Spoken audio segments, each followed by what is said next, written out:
Ишкер коомубуздун маанилүү активдүү бөлүгү. Мамлекеттин экономикалык саясаты ишкерлерге жагымдуу шарттарды, туруктуу кирешелерди, жумуш орундарын түзүүгө, иш менен камсыз кылууга багытталат. Элет жеринде акыркы 2 жылда ишкердикти өнүктүрүүгө шарттар түзүлүүдө. Ар бир регион экономикалык өнүгүүгө салымын кошо баштады. Айыл чарба аймактарга көп киреше бере турган тармак. Кыргызстандын айыл чарба азыктары дүйнөлүк рынокто атаандаштык түзө алат. Дыйкан фермерлер өндүрүп өстүргөн бир дагы продукциясы жерде калбаш үчүн региондордо кайра иштетүүчү ишканалар, соода логистикалык борборлор курулуп жатат. Мисалы Баткен облусунан жылда чет өлкөгө тонналап өрүк, кайналы, шире чыгарылат. Күрүч дагы негизги киреше алып келет. Жеке ишкерлер Баткен күрүчүн да Россияга, Өзбекстанга таңгактап жөнөтүшөт. Нарын облусунун жергиликтүү ишкерлери жүндү кайра иштетип баштады. Мамлекет бөлүп берген жерлерге кайра иштетүү өндүрүш комплекстерин курмакчы. Этти, сүттү кайра иштетүүчү ири ишкана ачылууда. Евростандартка туура келген айыл чарба продукциясын сактаган логистикалык борборлор күн санап көбөйүүдө. Алардын ириси Ысык көл облусунда. Ал эми Ош облусунда эле 17 мөмө жемиш сактоочу жай ачылган.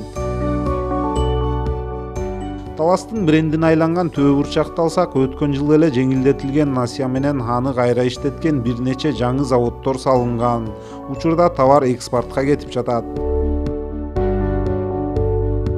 Ош, Жалал Абад облустарында пахта кайра иштетилип Турцияга, Россияга сатылып жатат.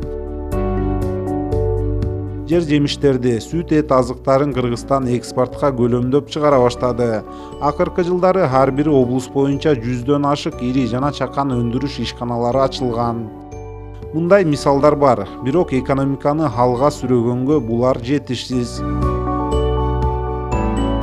Региондорду өнүктүрүү быйыл да президенттин жарлыгы менен мамлекеттик саясаттын артыкчылыктуу багыттарынын бири болуп кала берет. Өткөн жылдары элет жериндеги ишкердикти колдоо боюнча бир катар иштер жасалды. Бул боюнча президент Сооронбай Жээнбеков 12 февралда туруктуу өнүктүрүү боюнча улуттук кеңештин өнөр жайды жана ишкердикти өнүктүрүү боюнча комитетинин 2 жыйынында айтты. Элет жеринде ишкердикти колдоо үчүн салыктык жеңилдиктер. Айыл чарба продукциясын кайра иштеткен ишканалар үчүн кошумча нарк салыгы 80%га кыскартылды. Айыл чарба кооперативдери, соода логистикалык борборлору, машина трактордук станциялары үчүн мүлк салыгы 50%га азайтылды. Пайдага болгон салыктан булар таптакыр бошотулду. Айылдарда ачылган жаңы өндүрүш ишканалары 5 жылга кирешеге, пайдага, жерге, мүлккө болгон салыктардан бошотулду. Жеңил өнөр жай тармагындагы 50дөн ашык кызматкерлери бар ишканалар үчүн киреше салыгы азайтылган. Ар бир кызматкер мурда орточо эсеп менен 1500 сом төлөсө, эми орточо алганда 400 сомдон төлөшөт. Ушул эле ишканалар үчүн социалдык төлөмдөр 27%дан 12%га чейин азайтылды. 2021 жылдын январь айына чейин ишкердик субъекттерди текшерүүгө 2 жылга убактылуу тыюу салынган. Былтыр июнь айында өнөр жай жана ишкердикти өнүктүрүү комитетинин 1 жыйынында бизнес өкүлчүлүгү өндүрүштү өнүктүрүү үчүн салык мыйзамына өзгөртүүлөр керектигин айтышкан эле. Ал жыйындын чечимдери сунуш боюнча кагаз бетинде калган жок.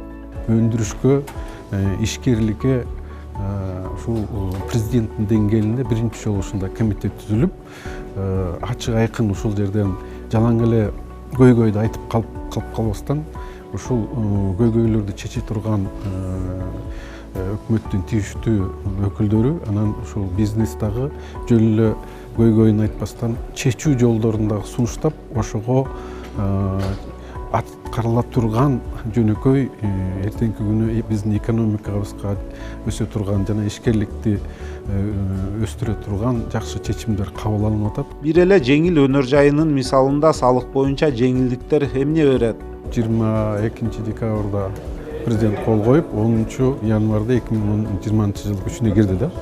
Бул абдан жакшы мыйзам.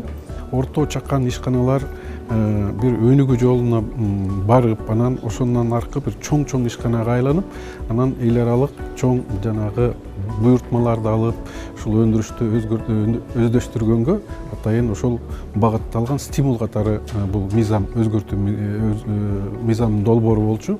Кыргызстандык кийим тигүүчүлөр көп жылдардан бери эле сырткы рыноктарда мамлекетибиздин брендин алдыга жылдырып келишет. Бул тармак ийгиликтүү өнүгүп аткан өнөр жай тармактарынын арасында орду бекем. Дээрлик 100% товарлар экспортко кетет. Азыркы убакта жеңил өнөр жайы кичи жана орто ишканалар түрүндө көрсөтүлгөн. Салык боюнча өзгөрүүлөр аларга бөтөнчө сезилерлик.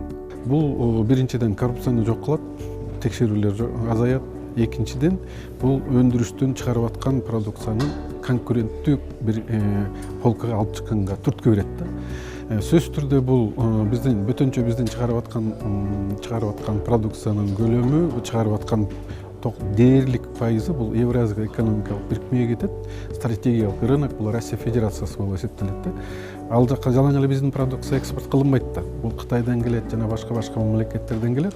Мына ошого туруштук бериш үчүн биз сөзсүз түрдө баасы боюнча, сапаты боюнча ошого туруштук бере турган продукцияны чыгарыш керек. Бул баягы сырттан келип аткан кестемелер, сырьёлор, андан сырткары ошол биздин ички төлөмдөр. Мына ошол ички төлөмдөргө көңүл бурулуп, бөтөнчө өндүрүшкө көңүл бурулуп атканы бүгүнкү күнү абдан бизди кубандырат. Бирок мамлекет тарабынан жасалып жаткан арбын аракеттерге карабастан региондорго инвестиция тартуу иши талаптагыдай болбой жатат. Бизнестин күтүлгөндөй активдүүлүгү орун алган жок. Ишкерлер мунун негизги себеби катары инвесторлордун кызыкчылыктарын коргоонун чабалдыгын айтышууда. Биздин негизги идеябыз, оюбуз бул текшерүүдөн, жоопко тартуудан бир жаратмандыкка өтсөк, бир иш кылсак, конструктивдүү иш, өнүгүүгө, жаратмандыкка багыт алсак деген ойдо. Мамлекет башчысы бул боюнча башкы прокуратурага тиешелүү мыйзамдык өзгөрүүлөрдү киргизип, кылмыштуулуктун алдын алуу механизмдерин өнүктүрүү тапшырмасын берди. Экономика байланыштуу кылмыш иштер үчүн сөзсүз эле камап койбостон, алардын бир экономикалык механизмдерин иштеп чыгып, ошол чыгым келтирген, зыян келтирген адамдарды сөзсүз камап койбостон, аларды ошол чыгымдарды төктүрүп, ордуна койдуруп, аларды камабай турган механизм иштеп чыгууну айтып атышат. Мына ошону иштеп чыгыш керек тез арада. Сот системасында каралып жаткан инвестициялык чыр-чатактарды жөнгө салуу механизмдери жакшыртуу туурасында да айтты. Адистештирилген соттордун жана сотко чейинки өндүрүш практикасын киргизүүгө мезгил жетти, деди мамлекет башчысы. Соттордун адилет чечим чыгаруусун камсыздоо керектигин билдирди. Инвесторлорго шарт түзгөн бул кандай десем, бул мыйзам чегинде укугу корголо турган болсо, шарт эле ошол. Калган нерсени ишкерлер өзүлөрү жасайт да. Мына ушул багытта саясат жүрүп атканы бизди дагы абдан кубандырат да. Орто жана чакан бизнести өнүктүрүүнүн жана өндүрүштү стимулдоонун инструменттеринин бири өндүрүш зоналарын түзүү, деди президент Сооронбай Жээнбеков. Бирок өкмөт дагы, жергиликтүү бийлик дагы бул маселе боюнча алгылыктуу иш алып бара албай жатканын белгиледи.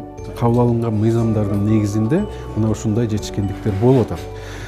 Бирок баягы бир чекке келет дагы андан ары өнүгүү токтоп калышы мүмкүн. Ошону дагы бир жакшы жолго салыш үчүн сөзсүз түрдө дагы мыйзамды өзгөртүү, жагы жеңилдетүү, жаңы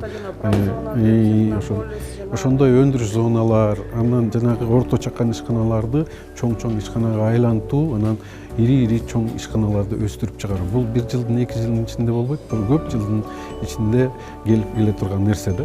Мына ушул багытта саясат жүрүп, ушул багытта чечимдер кабыл алып аткан, бул өзү ушул биздин тармактын өнүгүшүнө гана жол ачат деп ойлойм. Президент Сооронбай Жээнбеков эркин экономикалык зоналардын концепциясын толугу менен карап чыгып, эркин индустриалдык зоналар боюнча жаңы мыйзам базасын тез арада сунуштоону талап кылды. Чакан жана орто бизнести өнүктүрүүнүн жана жумушчу орундарын түзүүнүн эсебинен келечекте өлкөнүн ар бир аймагы өнүккөн аймакка айланышы керек.